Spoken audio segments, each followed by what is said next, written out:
Statesman Nation here with Coach Hafner as we preview Week 1. Coach, I'm sure those last 2.5 weeks or whatever of practice just flew just like that. I know. It just seemed like yesterday. We were talking about this in a staff meeting yesterday morning that it was yesterday that they all got here. Yeah, it really does seem like that. And we're 20 practices later, and right. We had a great camp. We feel really good about where our football team is mentally and physically right now. And we got a little bit banged up, partway through. As you always do. Right. There's no way to get around that. Yeah. But we're starting to get back together. We had a great practice yesterday, and looking forward to 2 more really good ones before we play Saturday. Definitely. We talked off camera about the youth, and if anybody looks at the 2 deep as it's going to get sent out later today, there's a lot of young guys on that 2 deep, which is really exciting for the future. But obviously gives you some heart palpitations, I'm sure, as you go into Week 1. Just so many guys that haven't had the opportunity to play either at all or have only played just a few series, in their past collegiate experience. So, talk about them a little bit and how integral they're going to be as you. Well, it's exciting. I mean, it's exciting looking toward the future, yeah. obviously. But even right now, it's exciting because, we think that we've built a football program that we can sustain years like this. Right. We had a great senior class last year. Class, yeah. They all were very good football players, and what you hope is that they leave a legacy for the younger guys to follow. Right. Their leadership and different things like that. And this group of young football players listened. Yeah. They've gotten a year. A lot of these kids have played some, like you said.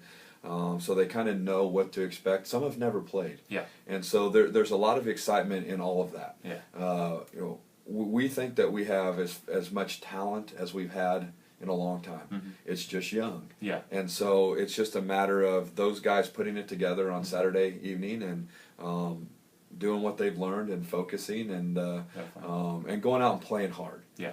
For young kids, sometimes they get so caught up in the moment that they forget to actually go play hard.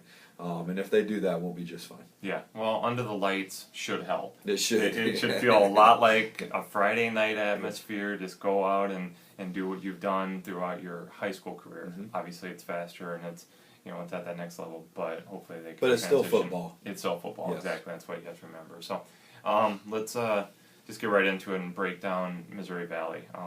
What have you seen from them on tape? They were young last year, as I recall, and obviously if the guys stuck around, they're older, they're more experienced, so they're should be. It was a tough game last year. We came back to win it, but I assume they're going to be tough again this year. Oh, there's no question.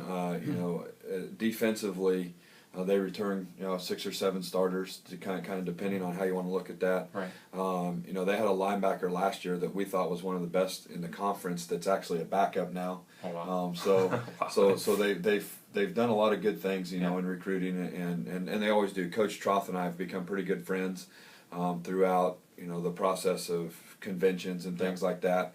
Does a great job with this football team. He's very talented, and offensively, they'll be starting a new guy at quarterback, a transfer at quarterback. So we're not sure what we're going to get there.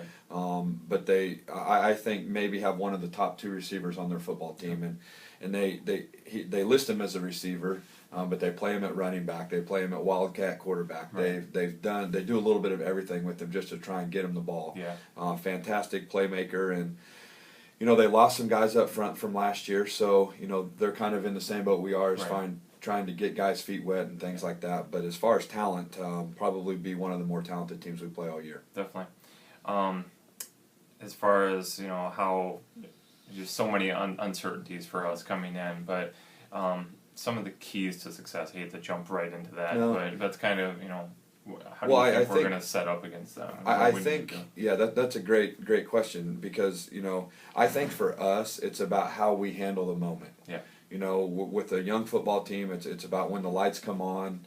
Do you get big eyes, or do you just focus and go do what you do? Mm-hmm. Defensively, I think we're going to be just fine. I think there's enough returners defensively that exactly. you can say that for sure. And I've said this before, they may have to carry us a little bit. Yeah. They may have to create an extra turnover somewhere, or get us the ball back in extra time. Yeah. and offensively, we just have to make sure that we concentrate on what we're doing and we can't turn it over. I know I say that all the time, but for what we do offensively, it's huge. Yeah. You just can't give a great football team like Missouri Valley extra chances, and even if we punt it to them and make them drive it a long way with our defense, I think we'll give ourselves a chance to win the game if we do those things. Definitely. And I think on offense, and we talked about this many times, is it's an offense that we can plug in a lot of players, and again, if they don't make the big mistake, the system should work. Mm-hmm. You got enough players that if they do their job, it should work. It's not going to be all sparkles and glitter and fancy and all that. We're gonna just go down and do our work and hopefully put the points up on the board, and like you said, defensively, keep them to a lower point. Well, and that's that. I mean, that's always the goal, but it's especially true this year. Sometimes you go into a season where you think, well, we may have to score a little bit more because we're young on defense and things like that. And kind of it's the other way right now. We may have to hold them to a few less points until we can get our feet under us and gain some traction. And hopefully that comes after the first play. Right.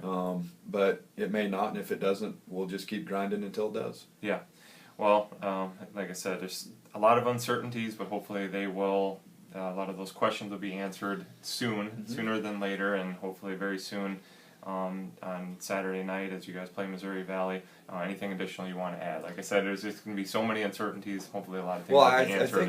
I think, more than anything, I think that, this is going to be a football team that's going to be tough. Yeah. This is going to be a team that's going to grind. Are we going to make a few mistakes? I don't think, I don't want us to, but we probably will. Yeah. But I think mentally right now our kids are tough enough to overcome those mistakes. And I think we have great leadership right now. We don't have a ton of seniors, but the kids that we do have been great. And we're looking forward to another great season. Yeah. All right, Coach. Well, if you're not able to check out the Statesman, but hopefully you are, 6 o'clock start out at Lacey on Saturday night. So again, won't start under the lights, but eventually we'll get under the lights, and hopefully it'll help with that atmosphere and helping the kids out. Assimilate. Right, and we look forward to it. We always have. It seems like we have really nice crowds at night. We kind of talk to our kids about that, and they're excited about it. So, if you get an opportunity Saturday night, the Hawkeyes and Cyclones aren't playing. Come out and watch us play, and I think you'll enjoy what you see. Yeah. All right. Best of luck, Coach. Thank you. We'll get the ball rolling on Saturday night. Very good. Looking forward to it. Thanks, Wade.